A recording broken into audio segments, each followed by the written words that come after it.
Well, I spent this last week at the Chautauqua Institute in Western New York, a place that is a community of 5,000 to 8,000 people. It's hard to describe, but they gather there around art and religion and music with a resident symphony and lectures. It's a place of the mind, body, and spirit in the true sense of the word. And I was the Unitarian Universalist minister for the week, kind of like the ice cream flavor of the week.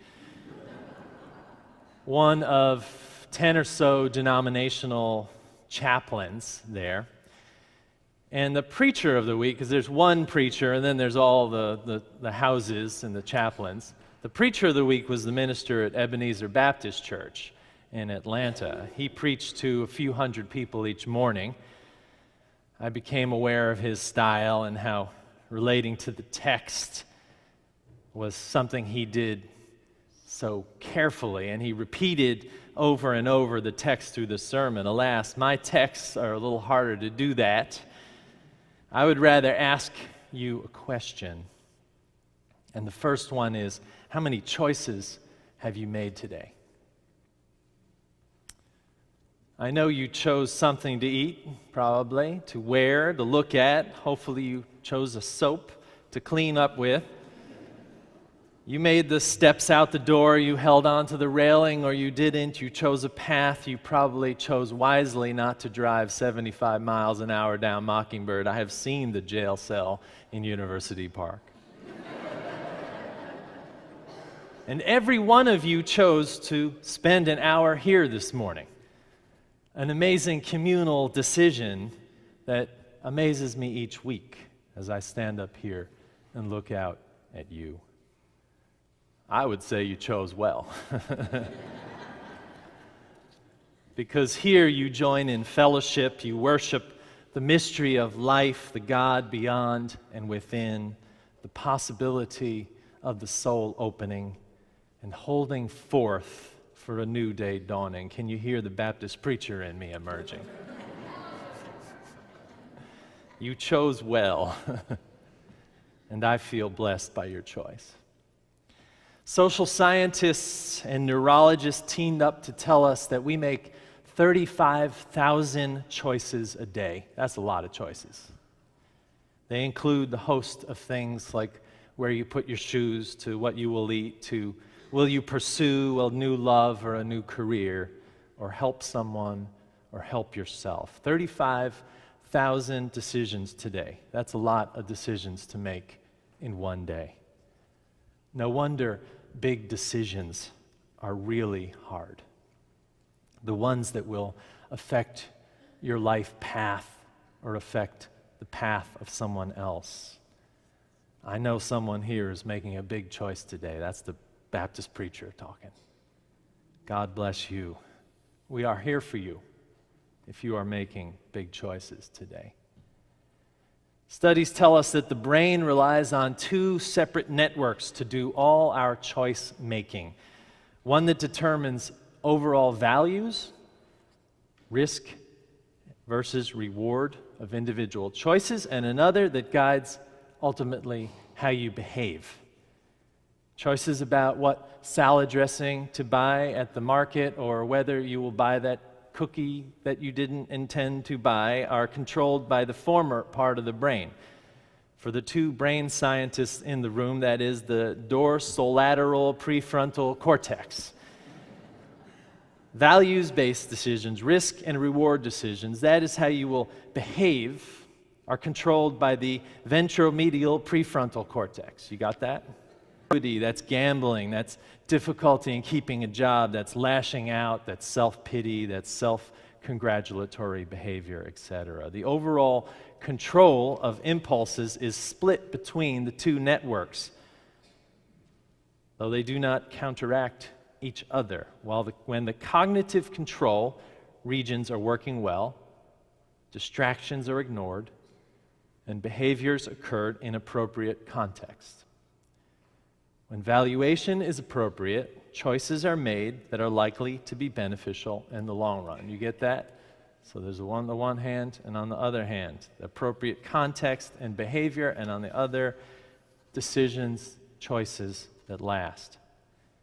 When either of them goes offline, impulsive behaviors get stronger and may not be inhibited. We call this rocking the boat. Things like stimulants, drugs, not going to church, all unsteady the ship. And just so you know, another factor that causes your decision-making mechanisms to go awry, one study that I read said that losing a full night's sleep caused people to adopt much riskier than normal behavior in gambling studies. Meaning that what your mother told you about getting a good night's sleep is true. It's important. So choice and awareness. Choice is an amazing thing. We do it all day. It is challenged by patterns of behavior, those grooves that we create throughout our lives on how we behave and interact and respond. It is influenced by other people. Choose your friends wisely, another thing your mother told you. And affected by what we put in our bodies and what we do with our bodies. Stimulants, sleep, etc. Bottom line is, our choices matter. So in the poem today, in the poem we encounter this beautiful, simple moment. So you're choosing to focus on him and not me. I don't understand what's happening over there. I'm just teasing you. In the poem, this beautiful moment, simple choice. The character in the poem, wielding a saw, goes out to cut down saplings. And she notices a nest on the top of the sapling in the way. The decision moves at that point, not from do we cut that tree or not for the view, but to do we cut that tree or any other tree? I see a nest clutched in the uppermost branches, the poet said. I don't cut that one. I don't cut the others either. Suddenly, in every tree, an unseen nest where a mountain would be. The saw-wielding character becomes conscious of more than just her own urge for unfettered aesthetics. She recognizes the simple beauty of life in all of its forms, the beauty of the infant tree, the avian birthing places, the organic view of the mountain, and her own ability to create and destroy. Two factors are at work in this choice-making moment for the lumberjack: awareness and the ability to create and destroy. These two things are at the heart of our spiritual lives, aren't they? Awareness and the ability to create and destroy.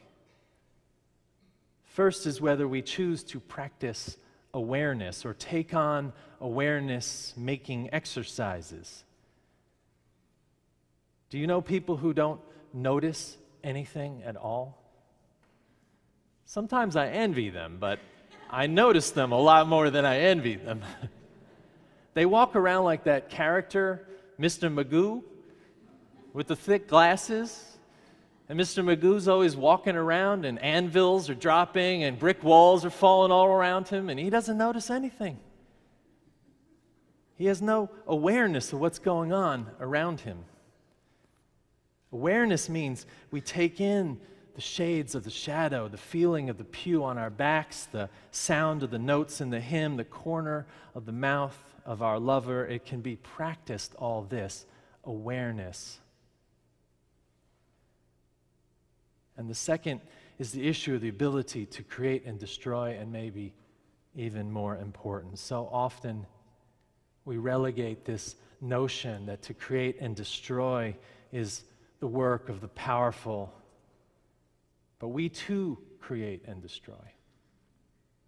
In little moments in our lives, in conversations, in interactions, in choices we make to help someone follow their dreams or challenge their dreams.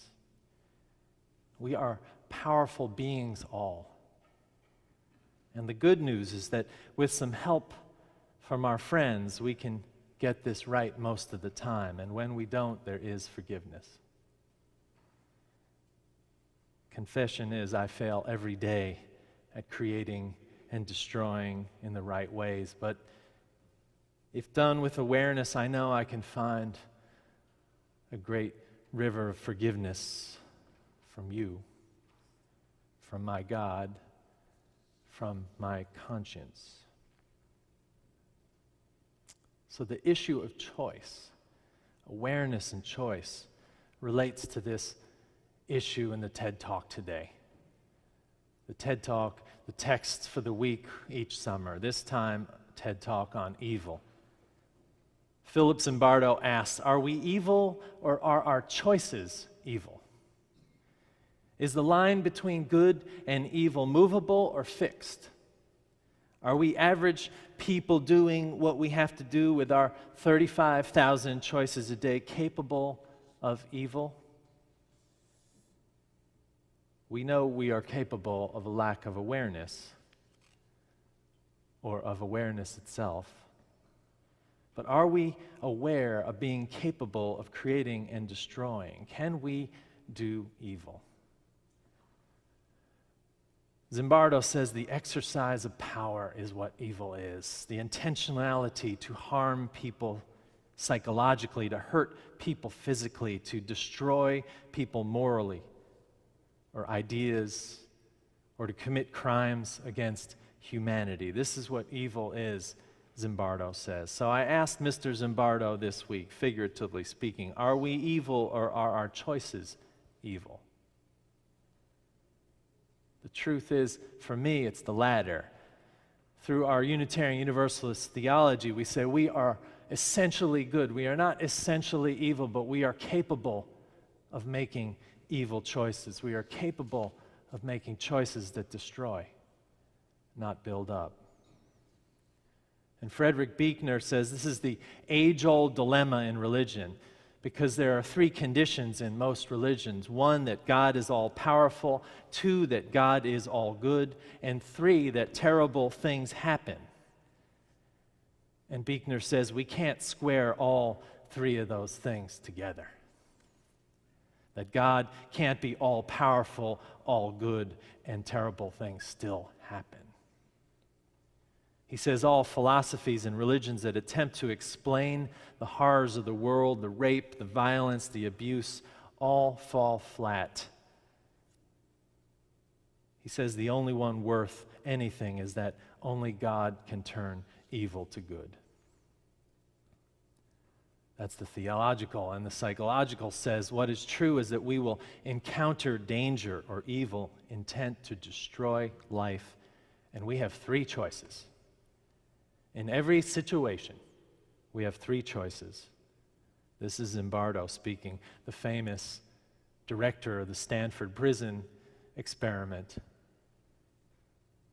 that he conducted so many years ago when he put innocent college students in charge of each other in a prison, and in a few days they were, eviscerating each other, humiliating each other. We have three choices in the face of evil. One, we will stand by and say and do nothing. Two, we will intervene. Or three, we will join in.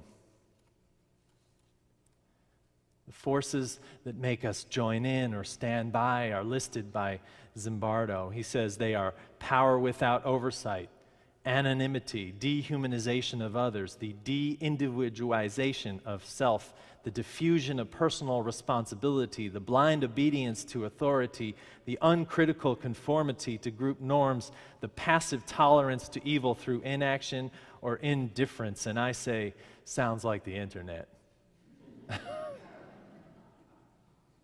Half joke. The antidote, Zimbardo says, is heroism, which is in the face of evil, in the face of these three decisions that you get to make, you've got to act when other people are passive. And you have to act sociocentrically, not egocentrically. Heroism. I have been inspired by such heroism, mostly in ordinary heroes in this church and beyond.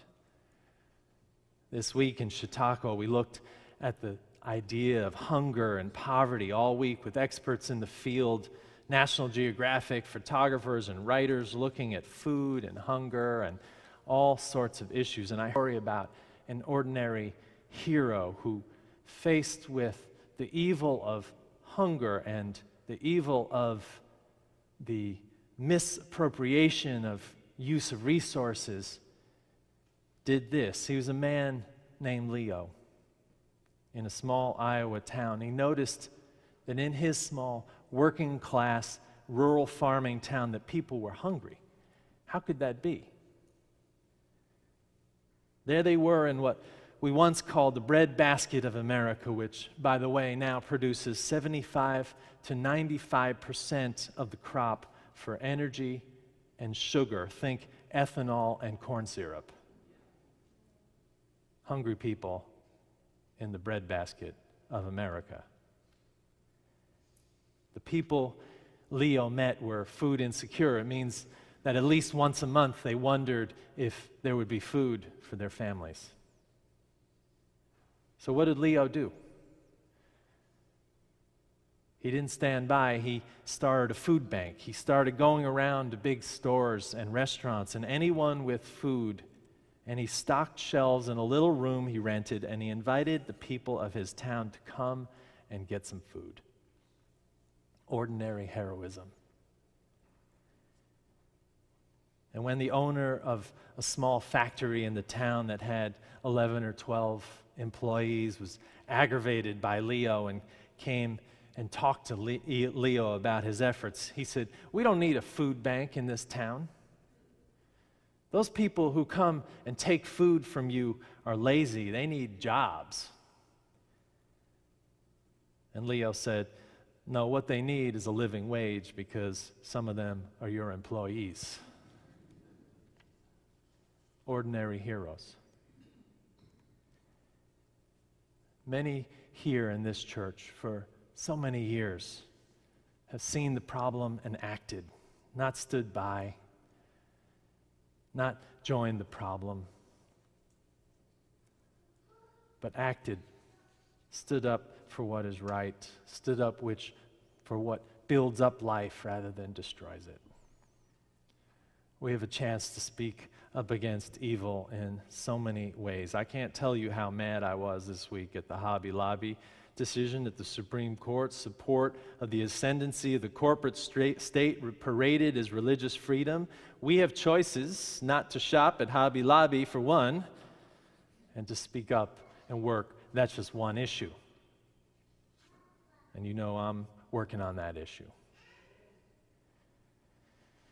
What I know is that we have choices to make, complicated by the world at every turn. 35,000 choices a day. Can we resist the urge to act only for ourselves, to forgo the view for the good of the trees and their residents, to step out of everyday patterns and speak up, to be aware and create life, not destroy it? That's the question today. In the midst of our 35,000 choices we have to make today, we can choose. We can choose to affect our lives in real and important ways and believe in the greater good and God's grace which abounds. That's a choice worth making. The poet Carl Sandburg wrote, "The single clenched fist lifted and ready, or the open asking hand held out and waiting. Choose, for we meet by one or the other." The Baptist preacher would probably say right about now, "We choose, but God chooses us." True enough, I say. But we choose. Not just to eat what we have, to wear what we want, but to create or destroy. to build up or tear down, to live or to die. We choose life and all its blessings if we can open our eyes, open our ears, and see there what choices matter in our lives. Blessings to all of you. I will see you in 3 weeks after being with my family on a little vacation. Amen and amen. Let us sing together now.